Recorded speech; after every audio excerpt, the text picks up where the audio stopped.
हाय नमस्कार, कशा आहात तुम्ही? आहे बरेच असं. श्री स्वामी समर्थ सर्वांना स्वागत आहे माझ्या चॅनलमध्ये. माझ्या गोड ताई आणि दादांचं मनापासून खूप खूप स्वागत आहे. आजचा दिवस तुम्हाला खूप शांती समृद्धी आनंदाचा जाव हीच माझी ईश्वरचरणी प्रार्थना आहे. आणि चला आता मी लवकरात लवकर व्हिडिओची सुरुवात करत आहे.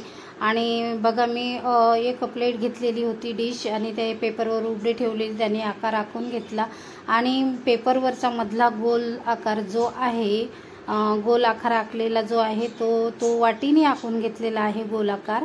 आणि दुसरा जो आकार आहे तो डिशने आखून घेतलेला आहे.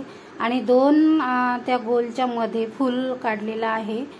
पेपरवर फूल काढल्यानंतर मी आता ते पीओपीचं सिमेंट जे आहे, पीओपी म्हणतात त्याला, पुटिंग, ते भिजवत आहे आणि तुम्हाला एक DIY बनवून दाखवणार आहे. आणि खूप छान बनतात. घर डेकोरेट करण्यासाठी जरुरी नाही आहे की आपण विकतच्या महागड्या वस्तू आणल्या पाहिजे. आणि घरच्या घरी पण आपण काही बनवून घर डेकोरेट करू शकतो. तेच एक माझा प्रयत्न आहे आणि तुम्हाला मी बनवून दाखवत आहे. आणि हे पण मी कुठेतरी बघितलंच आहे आणि तुम्हाला चला म्हटलं तर तुमच्यासोबत थोडंफार शेअर करा, त्याच्यामुळे शेअर करत आहे. बघा, असं काढलेलं आहे फूल आणि पूर्णपणे आता त्याला मी छान असं मस्त बनवून घेते पाकड्या करून. आणि खाली मी पॉलिथिन ठेवलं आहे, पॉलिथिनच्या वर तो पेपर ठेवलेला आहे. आणि पेपर ठेवल्यानंतर पूर्ण पाकड्या सिमेंटनी अशा करून घेते. म्हणजे जे आपण पेपरवर आखले आहे ना, त्या अशा आखून जर घेतल्या तर आपण सिमेंट त्याच्यामध्ये अशा पाकड्या बरोबर व्यवस्थितपणे लावू शकतो. अशा जर मी फूल काढून घेतलेलं नसतं तर त्या पाकड्या व्यवस्थित आल्या नसत्या, त्याच्यामुळे असं पेपरवर फूल काढून घेतलेलं. आणि बघा, छान अशामुळे लावते.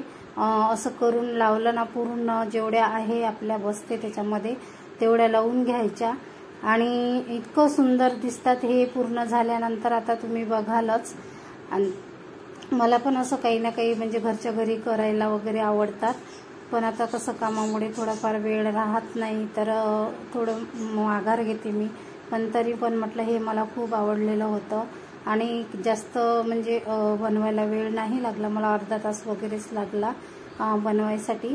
पण एवढ्याच फुलाला अर्धा तास लागला कारण थोडंफार म्हणजे हळूहळू. तर बघा, पेपर तो फाटून गेलेला होता तर मी दुसरा पेपर लावलेला त्याला आणि पूर्ण फूल तयार झालेला. आणि ते डिश जी होती त्याच्यामध्ये टाकून घेतल्यानंतर जे मधात ते गड्डे वगैरे असे करत आहे मी, ते आहे ते बीट्स, म्हणजे त्याचं बीज जे राहतात मधलं सूर्यफुलाचं, त्याचा आकार करून घेते. म्हणजे तेव्हा आपण ते कलर देऊ ना तर ते बी असं म्हणजे गोल छान दिसतात.